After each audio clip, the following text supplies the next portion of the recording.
Hello and welcome to Eating for Prediabetes and Diabetes. My name is Emily and I am one of your Stop and Shop Nutrition Partners registered dietitians. My name is Brittany and I am one of your Stop and Shop pharmacists. Today we will cover how what you eat affects your blood sugar levels and share lifestyle tips for managing these conditions. The information presented today is for educational purposes and is not to replace the advice of your own medical team. So let's talk a little bit about what diabetes is. Diabetes is a medical condition that prevents your body from using food normally. When you eat, your body breaks down food from carbohydrates into glucose or sugar. Normally, the pancreas produces a hormone called insulin, which acts like a key to let sugar in from the bloodstream into your cells. This sugar fuels your cells for energy, or it can be used later if it's stored. If you have prediabetes or type 2 diabetes, that means your body isn't responding well to the insulin, and the term for this is insulin resistance. As a result, sugar stays floating out in the bloodstream rather than getting pulled in to fuel your cells. As a result of that, your blood glucose or blood sugar levels rise higher than normal. This is called hyperglycemia. When the sugar stays out in your bloodstream, it will show up on your lab results that the doctor orders. These lab results may lead your doctor to make a diagnosis such as prediabetes or diabetes. So as we mentioned, when the sugar stays out in your bloodstream, this can show up on lab results on lab tests that your doctor orders. These lab results may lead your doctor to make a diagnosis of prediabetes or diabetes. 3 values that your doctor may refer to include hemoglobin A1C, fasting blood glucose, or postprandial blood glucose. So the first, hemoglobin A1C, this gives us probably the most accurate picture, since this tells you the average blood sugar over the last 2 to 3 months, 24 hours a day. Fasting blood glucose is a pinpoint in time measurement of what your blood glucose is when you haven't had anything to eat or drink for the last 8 hours. And then finally, the postprandial blood test, which means after eating, measures how well your body processes the sugar that you get from food. This will of course be higher than fasting since you will have eaten something recently before this test is taken. Let's talk a little bit about statistics and just how prevalent diabetes is. More than 38 million Americans have diabetes. It's about 1 in 10 people. And about 90 to 95% of those have type 2 diabetes specifically. More than 1 in 3 people in the United States have prediabetes, and many folks with prediabetes don't even know they have it, which means if you don't know that you have it, you don't know to do something about it, and it could eventually progress to diabetes. If diabetes goes untreated, this can unfortunately lead to serious complications. Some risk factors that you see here include genetics, family history, race, and age. Patients who have high blood pressure or high cholesterol can also be at higher risk.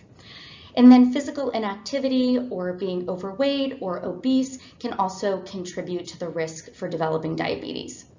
So while some risks listed here cannot be controlled, such as family history or age, of course, other lifestyle factors can be controlled and can help delay or improve related risks and conditions.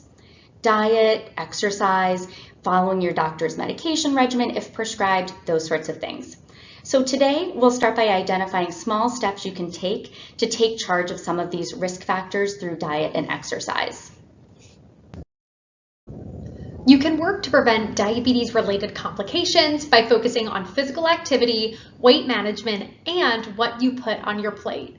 We'll share realistic steps you can take in each of these areas to help prevent or manage these conditions. The American Diabetes Association notes that losing just a modest amount of weight, if you are overweight, say about 5 to 10% of your body weight, can improve blood glucose control and reduce the risk of prediabetes progressing to diabetes. Weight loss can also help with heart health, which is especially beneficial because individuals with diabetes are at risk for heart disease. You can achieve and maintain a healthy weight by aiming for at least 150 minutes per week of physical activity. And if you aren't meeting these goals now, start out slow. So think of this as just being more active overall than thinking about structured exercise. So ask yourself, what are ways that I can get my body moving more in general throughout the day? Because the key to sticking with physical activity long term is finding activities that you enjoy. So get creative. Maybe try a new workout class like boxing or Pilates, or find a local walking or hiking trail that you can explore with a friend, or maybe even your dog. Or maybe add an element of competition and play a game of pickleball or tennis. The American Diabetes Association provides key eating recommendations to help manage and prevent diabetes and to prevent complications such as heart disease. So we'll go through some of those takeaways here, with the first one being that there is no one-size-fits-all answer to diet and diabetes. There are many different approaches that may work depending on your preferences and health goals. So it really is important to take an individualized approach.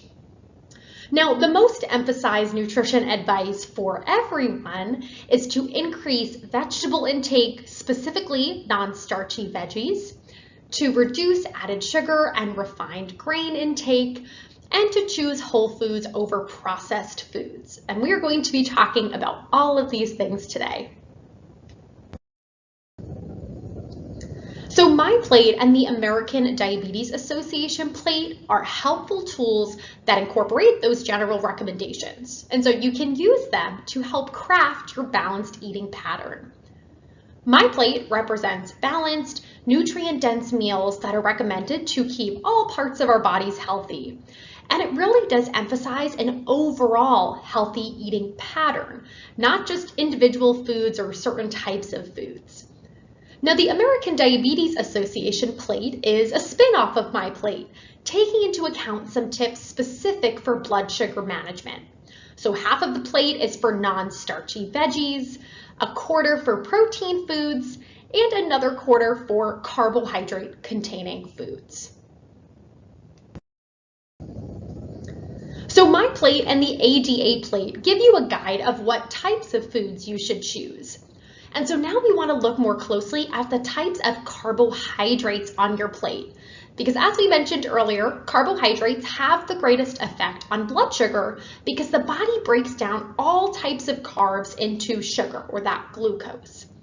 Now, this does not mean that carbohydrates need to be avoided if you're managing diabetes, because carbohydrates are actually the body's preferred source of fuel. The key is to just make a plan for your carbohydrates and focus on the quantity and the quality. So foods such as whole grains, vegetables, beans, lentils, dairy, and fruit are all carbohydrate foods that provide beneficial nutrients like fiber, vitamins, and minerals. Whereas foods such as refined grains like white bread and pasta, sugar-sweetened beverages, and other sweets and treats will have carbs, but do not provide your body with other helpful nutrients like the foods on the green list do. So when consuming carbohydrate foods, aim to choose those quality carbohydrate foods most often. So as we saw on that list, vegetables can fall into two different categories, starchy and non-starchy. Starchy vegetables are types of vegetables that are higher in carbs, and examples include corn, peas, potatoes, winter squash, and plantains. Now, since these foods are higher in carbs than other vegetables, these would go on a quarter of our plate in that same section as grains and other carb foods. Now, non-starchy vegetables are lower in carbs and have a minimal impact on blood sugar levels. And so this is why the ADA plate framework has half of the plate reserved for these foods. So we really want to load up on these at meals and snacks. And examples of non-starchy vegetables include broccoli, asparagus, peppers, and tomatoes, just to name a few. Now, we also saw that grain foods fell into each of those lists. So refined grains are things like white bread, pasta, and white flour tortillas. Now, to make these foods, some parts of the grain were removed, namely the bran and the germ. And so this means that some of the initial vitamins, minerals, and fiber that were in those parts of the grain were removed. And fiber is particularly important when it comes to managing diabetes because grain foods with fiber help better manage blood sugar levels compared to grain foods that don't have fiber. Now, whole grain foods like whole wheat bread, whole wheat pastas, whole wheat tortillas are all made using all parts of the grain. So you get all those naturally occurring vitamins and minerals and fiber. Now, it's often a myth that when eating for diabetes, you need to cut out entirely all grain foods, but that is not the case. The goal would be to choose whole grain foods most often so you get that benefit of fiber. And then also to monitor portion sizes. Ideally, grain foods would go on that quarter of your plate as seen on the My Plate and the ADA plate framework.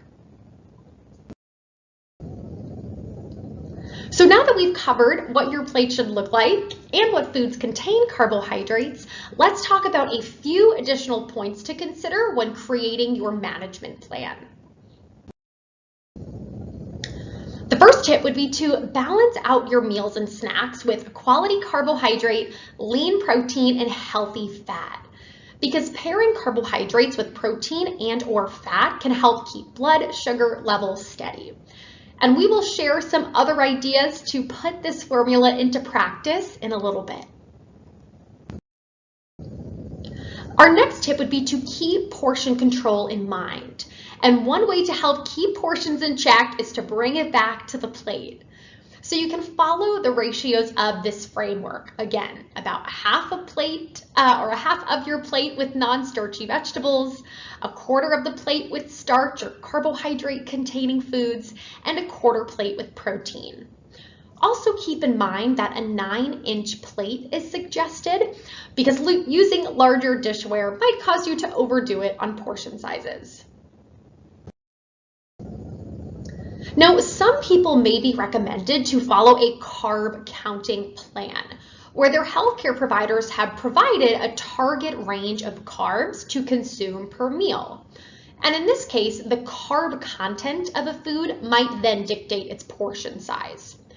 Now, the nutrition facts label can be a helpful tool to use in this case to determine how many grams of carbs are in that food, and therefore, how might this impact blood sugar levels. Now, keep in mind, you would want to look at the total carbs line, not just total sugars, because all carbohydrates have the potential to impact blood sugar levels. And the amount of carbs that you see listed on the label is based off of just one serving. So if you consume more than the listed serving size, you'd be consuming more carbs than what's listed. And even food or beverage packages that may seem small might contain even more than one serving. So it is helpful to take a look at that servings per container at the top of the label to confirm. Now we will walk through a few meal examples that take the tips and recommendations that we've shared into account. This balanced breakfast option here shows that you can add in leafy greens to your plate at any time of the day and can start it off strong at breakfast. For lunch, you could throw together a tuna English muffin sandwich in under 10 minutes. And for dinner, maybe try out a loaded stuffed zucchini boat. To make this dish, you could start by sauteing some non-starchy vegetables and lean ground turkey to make the filling. You could even add in some corn and beans to that mix as well, but just be mindful those foods will be adding carbs to your plate. Lastly, sprinkle that off with some cheddar cheese, bake in the oven, and then enjoy. We hope that you leave here with the steps you can start taking today to manage prediabetes and diabetes. Thanks so much for watching, and feel free to reach out with any questions.